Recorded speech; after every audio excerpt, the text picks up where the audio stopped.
Alright, video number 3 in our walkthrough series on our shares DI. We're going to look today at the trading part of your shares DI. So remember there were two scenarios, one where you held your shares for the entire time, and there was one where you sold at least one of your bundle of shares and bought shares in the new fifth company. You could sell more than once, but we need to make sure you'd sold at least once in the course of the 5 weeks. Um, so we have kind of looked at this in class already. I might have a look at it a bit more detail. So basically, when you can think about when it's time to sell, you want to consider two things. First, you're going to want to look at some simple moving averages. So you have a short term and a long term one. And you're going to look for any trading signals to generate when those two lines cross and your short term average is heading downwards. But as well as that, if you're actually going to sell your shares at that point, you're going to want to make sure that the share price at that time is above your break-even price, your BEP. If it's not above your break-even price, there's no point in selling. So we were looking for here for points where you have the simple moving average lines crossing, and when they do so, that the share price at that time is above your break-even price. So we're going to have to look at two things here. We need to have a look at how to add simple moving average lines to your share price graphs, and also the BEPs for each share in each company you've looked at. So what I've got here is the kind of graph that hopefully you're familiar with by now. These are the ones that go across the 5 weeks of our trading time from the 26th of July to the 30th of August. And I've got them set up here for all of my 4 companies: Telstra, Rio Tinto, JB Hi-Fi, and National Australia Bank. So if I want to add simple moving average lines, I basically just go to where it says technical indicators. I get a drop down menu. There's a whole bunch of stuff here we don't need to know. We just want the first one, simple moving average. I click that. I can have as many as 3 of these, but I'm going to go for 2. I'm going to make my long term simple moving average 20 days and my short term 5. So I put 20 in the top box, 5 in the second, and then click draw. And there we go, and you can see that I have my short-term moving average in green and my long-term moving average in red. And you can see here that they do cross at this point here, and that the short-term green line is heading downwards, which is a sell signal. So that could be a potential point to sell at.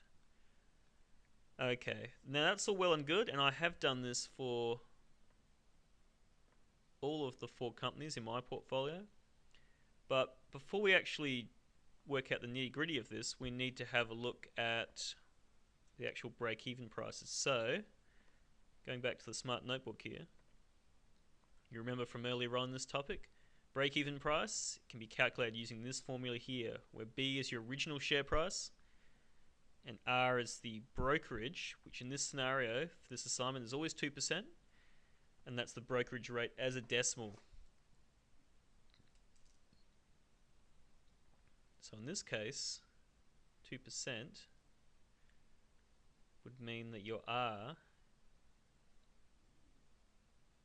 is 0.02. Okay, so what I did was, earlier on, I basically went through and using this formula, calculated the BEP's break-even prices for all 4 of my shares here. So if I go back to the Telstra graph now, and look at where they cross, then the break-even price for that was $5.15. The break-even price, which is this point here at the time where they cross, is looking in the top left-hand corner there, $4.94. So I'm going to actually make a loss. I'm not selling it for that much more than I bought it for. So we would not want to sell at that point. And let's look at this one here. Again, we have a crossing there. And again, it's the simple moving average heading downwards. And when they cross, it occurs at about, you can't get the exact, they don't cross at an exact date. They cross halfway between the 22nd and the 23rd of August. So if you were going to sell, you'd sell on the 23rd of August. And if you did so, you'd be selling at $59.93, which is just within my break-even price. I wouldn't be making much profit if I did that. But that's a potential point to sell. JB Hi-Fi, don't really see the simple moving averages crossing there at all, so we'll skip that one. And this one here, we can see that they do cross, but it's just a short trend, and it actually just keeps going up. So I guess you have to make a decision here. Because we're sort of doing this back to front, we can kind of look over the whole thing and make a decision there. So for me, I'd be tossing between selling here, but that wouldn't make me a whole lot of money, or the other scenario I haven't considered is maybe I just look at this one here and I've kept these shares over the 5 weeks, and I get to the end of the 5 weeks and I think, oh hello, it's going up, maybe I'll just sell at the end of 5 weeks because I know I'm not keeping them forever. So if I was to sell at the end of 5 weeks, I would be selling it for $32.45 for the NAB. So if I check my break-even price, that is just above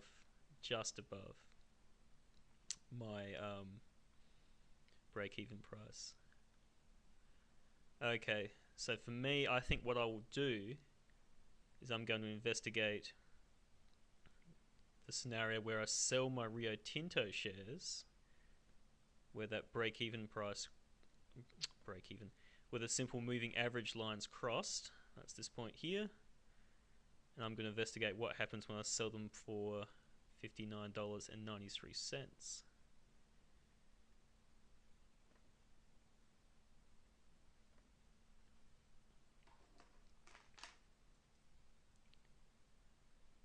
And then I will buy shares in a fifth company.